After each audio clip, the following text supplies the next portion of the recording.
বলে কই আয় আল্লাহ কোন তোমার নতুন কুদরত দেখি না।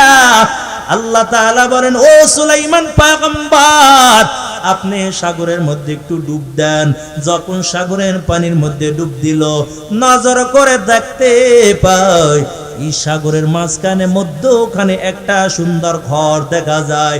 যে ঘরটা এত সুন্দর একটা ঘর, ঘরের চারদিকে চারটা দরজা, একটা দরজাও বন্ধ করা না, চারোটা দরজা তাও চারদিক থেকে খোলা, কিন্তু এত সুন্দর একটা ঘর আর চারদিকে চারটা দরজা। এই দরজা দিয়া ঘরের মধ্যে এক ফোঁটা পানি তাও প্রবেশ করে না। সুলাইমান নবী ডাক দিয়া বলে আল্লাহ কত সুন্দর একটা ঘর দেখতে পাইলাম। ও নবীর উম্মতের দল, আল্লাহ তাআলার পয়গম্বর সুলাইমান আস্তে আস্তে করে যখন ঘরের কিনারায় হাজির হয়ে গেল, নজর করে দেখতে পায় এই ঘরের মধ্যে সুন্দর একটা যুবক দেখা যায়। যেই যুবকটা স্বাভাবিক কোনো অবস্থায় না, যেই যুবকটা যায় নামাজ বিছায়া আমার মালিকের কুদরতি পায়ের মধ্যে সেজদা দিতেছে।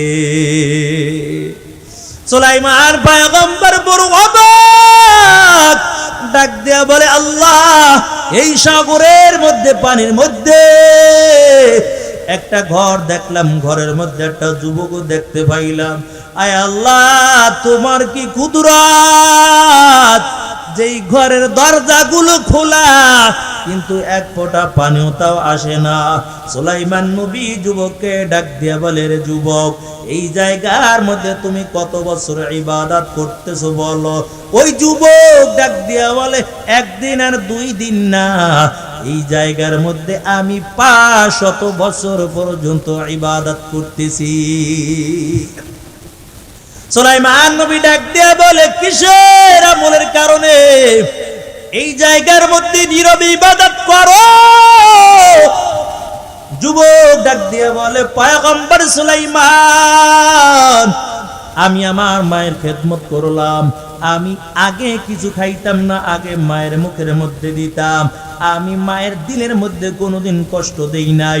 আমি আমার মায়ের সেবা করার কারণে আমার মা যখন দুনিয়া থেকে বিদায় হয়ে যাবে, আমার মা আল্লাহর কাছে দোয়া করেছে আল্লাহ তুমি আমার সন্তানের জন্য এমন একটা নির্জুম জায়গার ব্যবস্থা করে দিও, যেই জায়গার মধ্যে আমার সন্তান নির্জুমে নীরবে ইবাদত করতে পারে।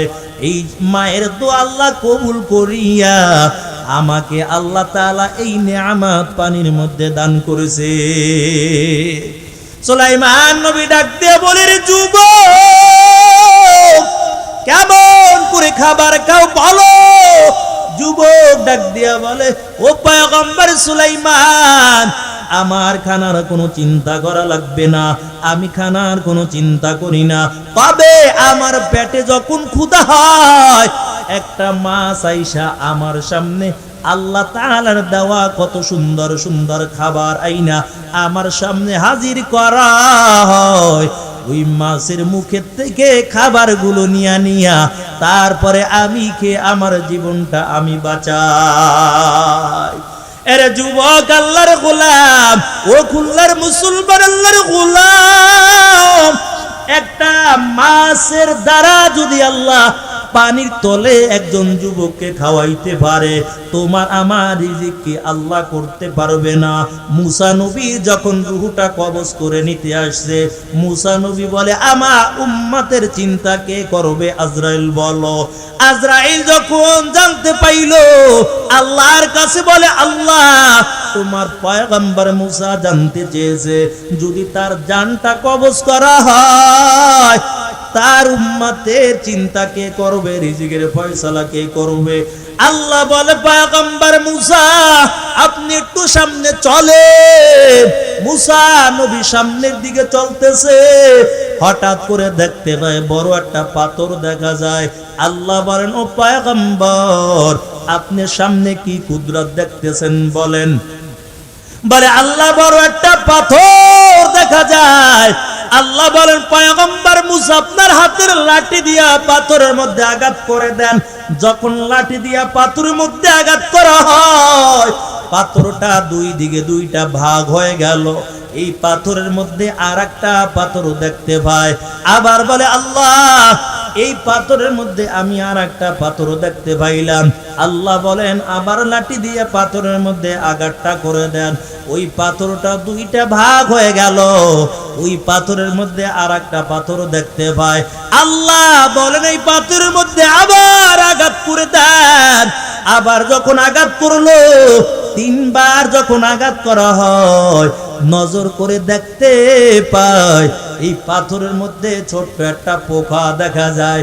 এই পোকার মুখের মধ্যে একটা তাজা সবুজ ঘাস দেখা যায়। আল্লাহর নবী মুসা ডাক দিয়ে বলে আল্লাহ এই তিনটা পাথর ভাঙার পর আমি একটা পোকা দেখতে পাইলাম। এই পোকার মুখের মধ্যে একটা তাজা ঘাস দেখতে পাইলাম। আমার আল্লাহ জানায় ও পয়গম্বর মুসা, তিনটা পাথরের মধ্যে আমি যদি একটা পোকার খাবারের ব্যবস্থা করতে পারি, তাহলে কি আমার বান্দার খাবারের ব্যবস্থা আমি আল্লাহ করব না?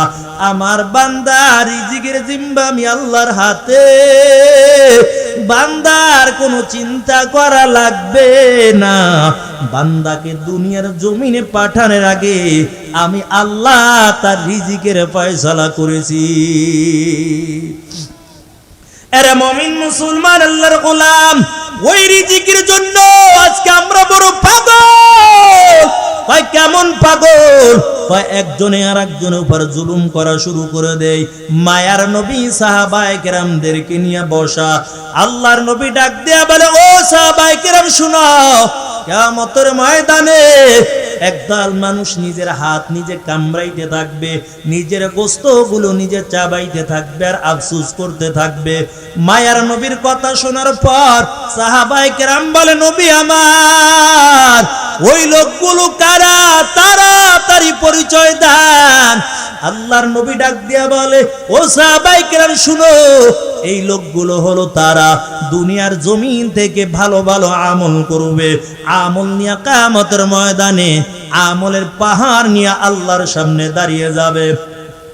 তবে আল্লাহর সামনে বড় আমলের পাহাড় নিয়ে ওঠার পর ওই বান্দার এত আমল, আমার আল্লাহ তার আমল দেখে দিতে পারবা না।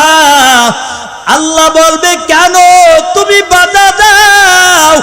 তখন বান্দা বলবে আল্লাহ তোমার বান্দার জমিন আমার জমিন কাছাকাছি ছিল, আমার 2 হাত জমিন দখল করে গেছে। আয় আল্লাহ আমার কোনো ক্ষমতা ছিল না, আজকে তোমার বান্দাকে বলো আমার জমিন দিয়ে দেওয়ার জন্য।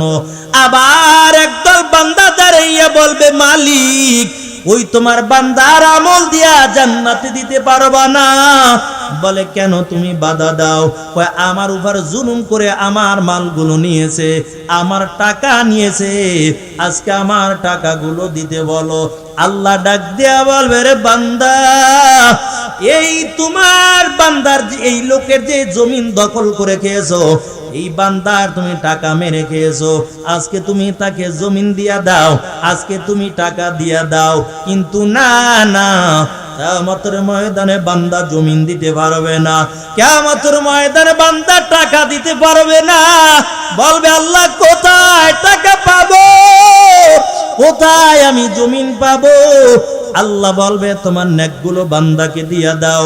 এমন করে দিতে দিতে দিতে দিতে ওই বান্দার আমলনামা পুরো শূন্য হয়ে যাবে। তারপর পাওনাদার দাঁড়াইয়া বলবে আল্লাহ আমি এখনো পাবো। আল্লাহ বলবেন এখন আর কি দিবা? তাহলে এই বান্দার গুনাহগুলো তোমার মাথার মধ্যে আনো। ও মুমিন মুসলমান, আজকে তো আমরা ব্যবসা করি, ব্যবসার মধ্যে ঠগাই। আজকে মানুষরে ঠগাইতে পারলে নিজেরে নিজে বড় বড় মনে করি। না না, আল্লাহর কাছে রিজিক চাও, আমার আল্লাহ রিজিকের ফয়সালা করে দিবে। এমন করে নেকগুলো দিতে দিতে বান্দার আমলনামা শূন্য হয়ে যাবে। আফসোস করে বলবে আল্লাহ এত আমল নিয়ে আসার পর আজকে কই আমার আমলনামা শূন্য, আয় আল্লাহ আমার আমলনামার মধ্যে কোনো নেকি নাই, এমন আফসোস করবে আর নিজের হাতগুলো নিজে চিবাইতে থাকবে, কামড়াইতে থাকবে।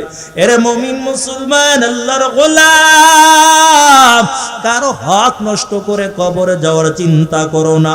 মায়ার নবী যখন দুনিয়া থেকে বিদায় হয়ে যাবেন, আল্লাহর নবী সাহাবীদেরকে ডাক দেয়া বলে, ও সাহাবায়ে কেরাম শুনো, আমাকে একটু মদিনার খালি জায়গার মধ্যে নিয়ে বসাও।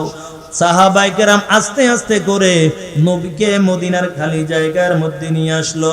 মায়ার নবী সাহাবায়ে কেরামের সামনে বসা, আল্লাহর নবী ডাক দেয়া বলে, ও সাহাবায়ে কেরাম শুনো, আমি কারোর ঋণ নিয়ে কবরে যেতে চাই না।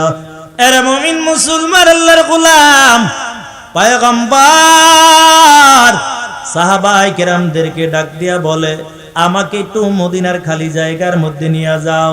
যখন মদিনার খালি জায়গার মধ্যে নিয়ে যাওয়া হয়, মায়ার নবীর সামনে সাহাবায়ে কেরাম বসা। আল্লাহর নবী ডাক দিয়া বলে, ও সাহাবায়ে কেরাম শুনো, তবে আমার মনে হয় আর বুঝি বেশি দিন আমি দুনিয়ার জমিনে বাঁচবো না, আমি আর দুনিয়ায় বেশি দিন থাকতে পারবো না। তবে বলো তোমরা আমার কাছে কিছু পাইবা কিনা বলো। হঠাৎ করে একজন সাহাবী দাঁড়াইয়া বলে, নবী আমার, আপনি আমার কাছে ঋণী আছেন। মায়ার নবী ডাক দিয়া বলে, ও সাহাবী কি পাইবা বলো। হঠাৎ করে সাহাবী ডাক দিয়া বলে, নবী আমার, একদিন আপনার কাছে একজন ভিক্ষুক এসেছিল, ভিক্ষা চেয়েছিল, আপনার কাছে টাকা ছিল না, আমার কাছ থেকে 3 দিরহাম নিয়ে আপনি ভিক্ষুককে দিয়েছেন। ও পয়গম্বর, ওই 3 দিরহাম আজ আপনাকে আমাকে দেন নাই, ওই 3 দিরহাম আপনি আমাকে আজকে দিয়া দেন। আল্লাহ রাসূল ফজলকে ডাক দিয়া বলে, ফজল, এই সাহাবীকে 3 দিরহাম দিয়া দাও। সাহাবীকে 3 দিরহাম দিয়া দেয়। মায়ার নবী আবার ডাক দিয়া বলে, ও সাহাবায়ে কিরাম শুনো, বলো আর তোমরা আমার কাছে কিছু পাইবা কিনা, কারণ আমি নবী কারো ঋণ নিয়ে কবরে যেতে চাই না। হঠাৎ করে আরেকজন সাহাবী দাঁড়াইয়া বলে, নবী আমার, আপনি আমার কাছে ঋণী আছেন। আল্লাহর নবী ডাক দিয়া বলে, কি পাইবা বলো, আমি তোমার কাছে কি ঋণী আছি বলো। সাহাবীর কথা যখন নবী শুনলো, বারবার নবী বলো, সাহাবী কি পাইবা বলো। সাহাবী ডাক দিয়া বলে, নবী আমার, আপনিও যুদ্ধের ময়দানে ছিলেন, আমিও যুদ্ধের ময়দানে ছিলাম। ও পয়গম্বর, ওই যুদ্ধের ময়দানে আপনি ঘোড়ার পিঠে বসে চাবুকটা ঘুরাইতেছিলেন, আমার কোনো অন্যায় ছিল না, কোনো অপরাধ ছিল না, ভুলবশত চাবুকের আঘাত আমার গায়ের মধ্যে লেগে গেছে। ও নবী আমার, ওই চাবুকের আঘাত আজকে আপনার গায়ের মধ্যে আমি করতে চাই। সাহাবায়ে কেরাম চোখের পানি ছেড়ে দিয়া কাঁদে আর ডাক দিয়া বলে, সাহাবী শুনো, তুমি কি পাগল হয়ে গেলে নাকি বলো। আজকে তো ইসলামের বড় বিজয়, কেন আমার নবীর গায়ের মধ্যে চাবুক দিয়ে আঘাত করবা। ওই মক্কার জমিনের মধ্যে আমার নবীকে তো কষ্ট কম দেয় নাই, তায়েফের জমিনের মধ্যে আমার নবীকে কষ্ট কম দেয় নাই। আমার নবী যখন দিনের দাওয়াত নিয়ে তায়েফে যাইত,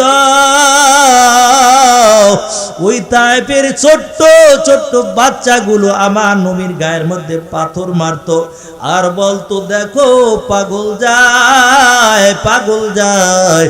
আমার নবী ডাক দিয়া বলতো, তায়েফবাসী শুনো, আমি নবী পাগল না, তোমরাও কালিমা পড়ে মুসলমান হয়ে যাও, আমি হলাম আল্লাহর পাঠানো একজন পয়গম্বর।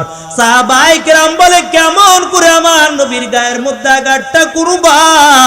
ওরে সাহাবী, না না, আমার নবীর গায়ের মধ্যে আঘাতটা করিও না। সাহাবী দাঁড়াইয়া বলে, না, আমি আজকে কারো কথা শুনবো না, এই চাবুক দিয়া আমি নবীর গায়ের মধ্যে আঘাতটা করতে চাই। আল্লাহর নবী ফজলকে ডেকে বলে, ওরে ফজল, জলদি করে যাও, ওই যুদ্ধের ময়দানে চাবুক ফাতেমার ঘরের মধ্যে রাখা, ওই চাবুকটা নিয়ে আসো, এই চাবুকটাই সাহাবীর হাতের মধ্যে দাও। আর আমার গায়ের মধ্যে চাবুক দিয়ে আঘাত করবে, আমি নবী কারোর নিয়া কবরে যাব না। এরে মুমিন মুসলমান আল্লাহর গোলাম, ফজল দৌড়াইয়া ফাতেমার ঘরের কিনারায় হাজির হয়ে গেল। ডাক দিয়া বলে, ফাতেমা দাও, ওই যুদ্ধের ময়দানে চাবুকটা আমার রাসূল চেয়েছে, তাড়াতাড়ি যুদ্ধের ময়দানে চাবুকটা দাও। ফাতেমা ডাক দিয়া বলে, রে ফজল, আমার বাবা তো বড় অসুস্থ, বাবা এখন চাবুক দিয়া কি করবে বলো? বাবাই তো বিছানা থেকে উঠতে বড় বাবার কষ্ট হয়। ফজল চোখের পানি ছেড়ে দিয়ে কাঁদে আর বলে, ফাতেমা শোনা, আজকে নবীর সামনে এমন একজন সাহাবী দাঁড়াইয়া গেছে, নবীর ভুলবশত চাবুকের আঘাত নাকি তাহার পিঠের মধ্যে লেগেছে, এই চাবুক দিয়া আমার নবীর গায়ের মধ্যে আঘাত করার জন্য আজকে দাঁড়িয়ে গেল। এরে ফাতেমা দাও, ওই চাবুকটা জলদি করে আমার হাতের মধ্যে দাও। ফাতেমা চাবুকটা ঘরে থেকে ফাতেমার হাতের থেকে যখন ফজলের হাতের মধ্যে দেওয়া হয়, ফজল চোখের পানি ছেড়ে দিয়া কান্না করে আর বলে, কেমন করে আজকে চাবুক দিয়া নবীর গায়ের মধ্যে আঘাতটা করবে? চাবুক নিয়ে নবীর দরবারে হাজির। ওদিক থেকে ফাতেমা হাসান হোসেন দুইটা সন্তানকে ডাক দিয়ে বলে, এরে সন্তান যাও, তোর নানার কাছে আজকে যাইয়া দাঁড়াইবা। আজকে তোরা দুই ভাই তোমার দুই নানার দুই পাশে দাঁড়াইবা, যত খুশি তোমাদের গায়ের মধ্যে আঘাতটা নিবা, তারপর যেন আমার বাবার গায়ের মধ্যে আঘাতটা করতে না পারে। হাসান হোসেন দুইটা ভাই নবীর দুই কিনারায় হাজির। এরে মুমিন মুসলমান, হাসান হোসেন ডাক দিয়া বলে, এরে সাহাবী শুনাও, যত খুশি আমাদের গায়ের মধ্যে আঘাতটা করো, তারপর আমার নানার গায়ের মধ্যে আঘাতটা করিও না। সাহাবী বলে, না, তোমাদের কথা শুনবো না, এই চাবুক দিয়ে আজকে আমি নবীর গায়ের মধ্যে আঘাতটা করতে চাই। অন্য সাহাবায়ে কেরাম চোখের পানি ছেড়ে দিয়া কাঁদে। বেলালের কান্না, আবু বকর, ওসমান, আলী চোখের পানি ছেড়ে দিয়া কান্না করে আর ডাক দিয়া বলে, সাহাবী, তুমি কি আমি বেলালকে দেখো না? আমি বেলালের গায়ের মধ্যে আঘাতটা করো, তারপর আমার নবীর গায়ের মধ্যে আঘাতটা করিও না। সাহাবী বলে, না না, আজকে চাবুক দিয়ে আমি নবীর গায়ের মধ্যে আঘাত করব। মায়ের নবী ডাক দিয়া বলে, ও সাহাবায়ে কেরাম শুনো, কান্না করে কোনো লাভ নাই, আজকে তোমরা বাধা দিও না, আমি নবীও কারোর নিয়ে কবরে যাব না। তাড়াতাড়ি সাহাবীর হাতের মধ্যে চাবুকটা দাও আর তাড়াতাড়ি তুমি চাবুক দিয়া আমার গায়ের মধ্যে আঘাতটা করে দাও। সাহাবীর হাতের মধ্যে যখন চাবুকটা দেওয়া হয়, চাবুক নিয়ে আমার নবীর পিছনে দাঁড়ায়। নবীর কাছে দাঁড়ানোর পর ডাক দিয়া বলে, ও পয়গম্বর, এই চাবুকের আঘাত যখন আমার গায়ের মধ্যে লেগেছে, আমার গায়ের মধ্যে কোনো জামা ছিল না, এখন তো আপনার গায়ের মধ্যে জামা দেখা যায়, আপনি গায়ের জামাটা আপনি খুলে ফেলেন। মায়ের নবী আবু বকর, ওসমানকে ডাক দিয়ে বলে, আমার গায়ের জামাটা আস্তে আস্তে করে খুলে দাও। এরে আল্লাহর বান্দা,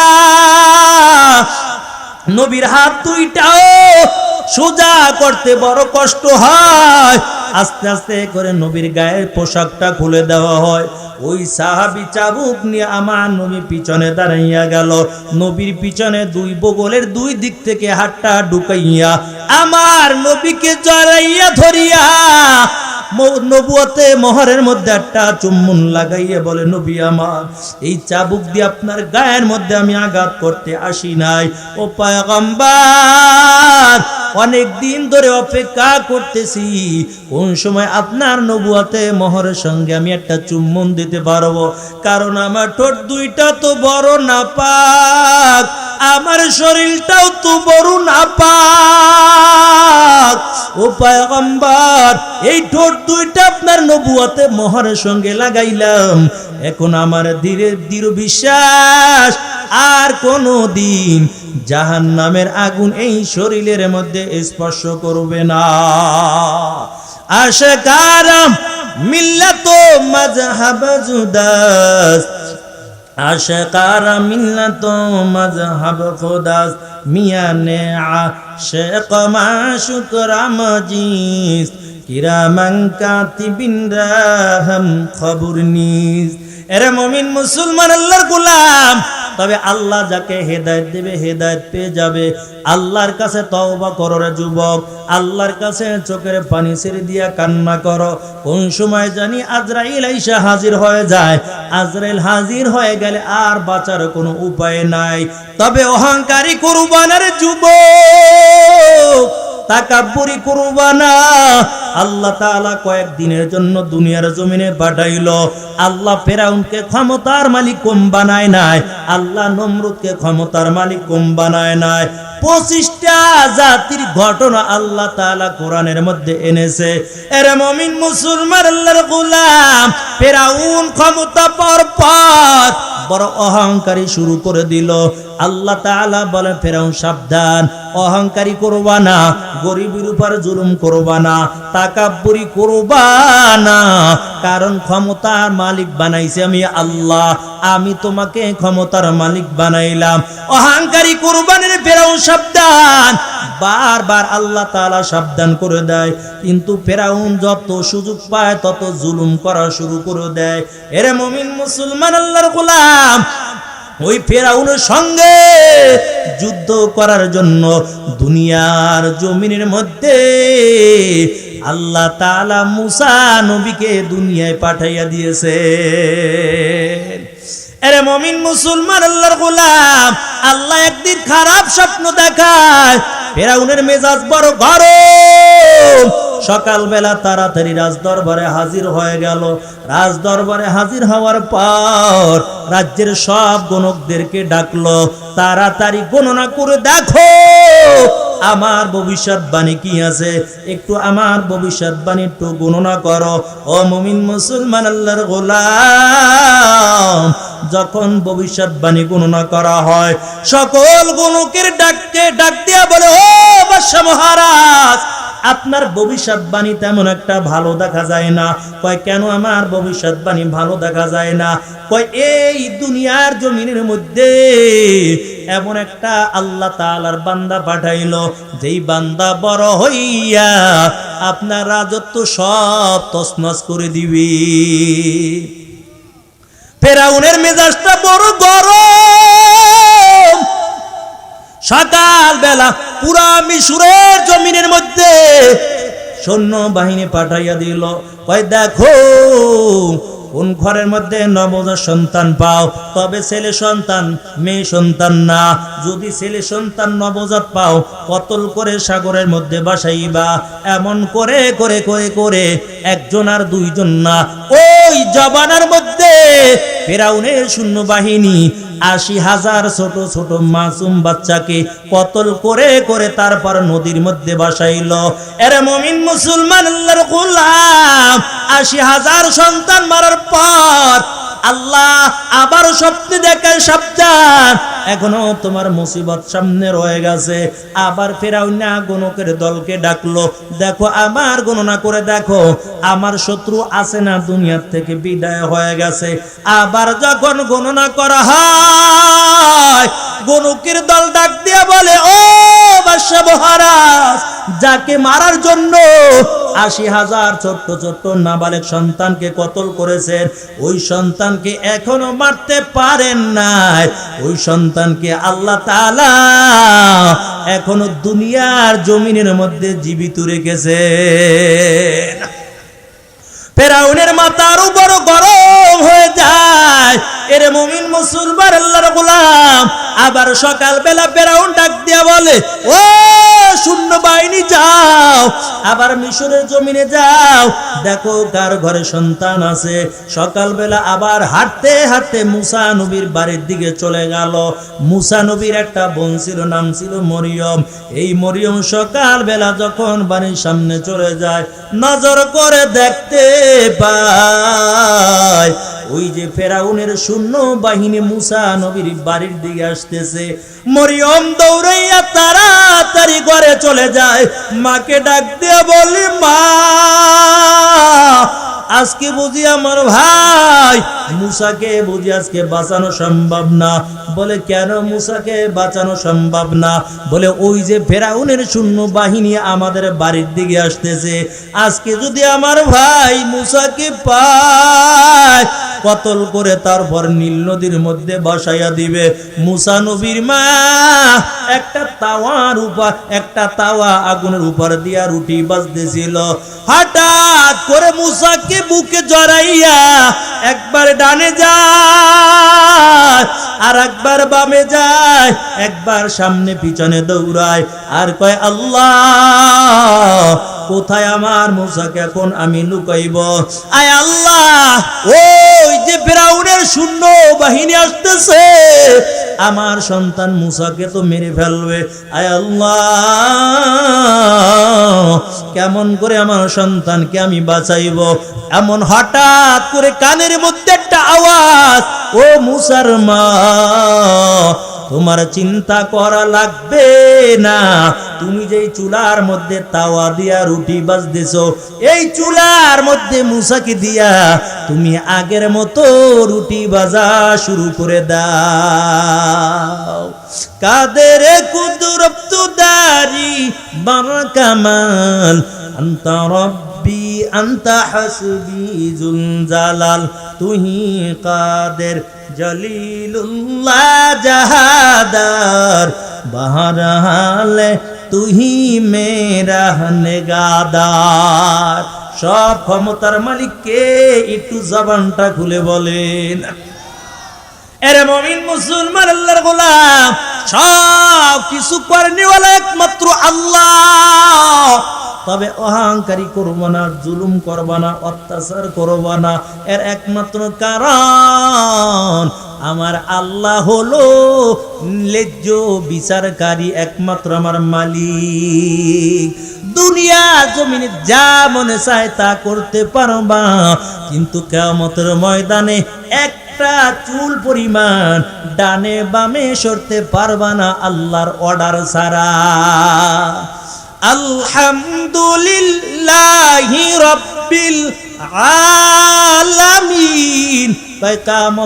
সমস্ত প্রশংসা হলো আল্লাহর জন্য, মালিক ইয়াউমিদ্দিন। কিয়ামতের ময়দানের মালিক হলো একমাত্র আল্লাহ।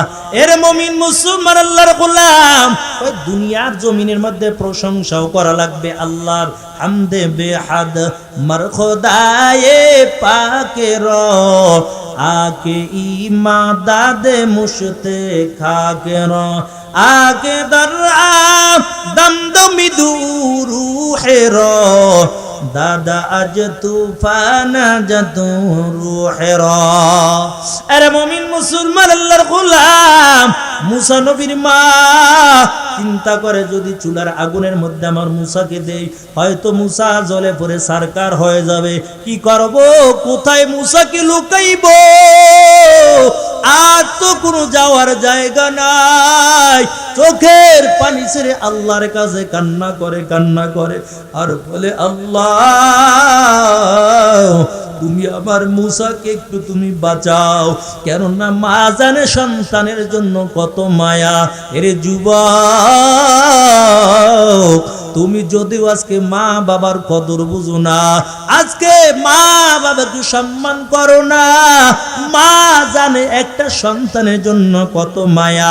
দুনিয়ার জমিনে সব ডাক্তার বৈজ্ঞানিক একমত, একটা মানুষ যখন তার ব্যথা এবং যন্ত্রণা 30 থেকে 35 ডিগ্রি বেড়ে যায়, ওই মানুষটা আর দুনিয়ার জমিনের মধ্যে বাঁচে না। কিন্তু একজন মা যখন বাচ্চা প্রসব করে, একজন মায়ের যন্ত্রণা থেকে যায় 50 থেকে 55 ডিগ্রি পর্যন্ত। বলে কেমন করে আপনার আমার মা দুনিয়ায় বেঁচে রইল? কয় অন্য কিছু না, সব ডাক্তাররা একমত, এত যন্ত্রণায় মা কোনোদিন বাঁচতে পারে না, একমাত্র এর মধ্যে হলে আল্লাহর বড় দয়া। এত যারে রিস্ক নিয়ে তারপর মা সন্তানের মুখ দেখতে চায়। মা এত একজন দয়ার মা, মায়ের কাছে অন্যায় করেছো তো মায়ের কাছে যাইয়া ক্ষমা চাও। এরে যুবক, হাসপাতালে হোক, সিজারে হোক, নরমালে হোক, দেখবেন বাচ্চাটা আগে ধরে মায়ের বুকের মধ্যে দেওয়া হয়। এর একমাত্র কারণ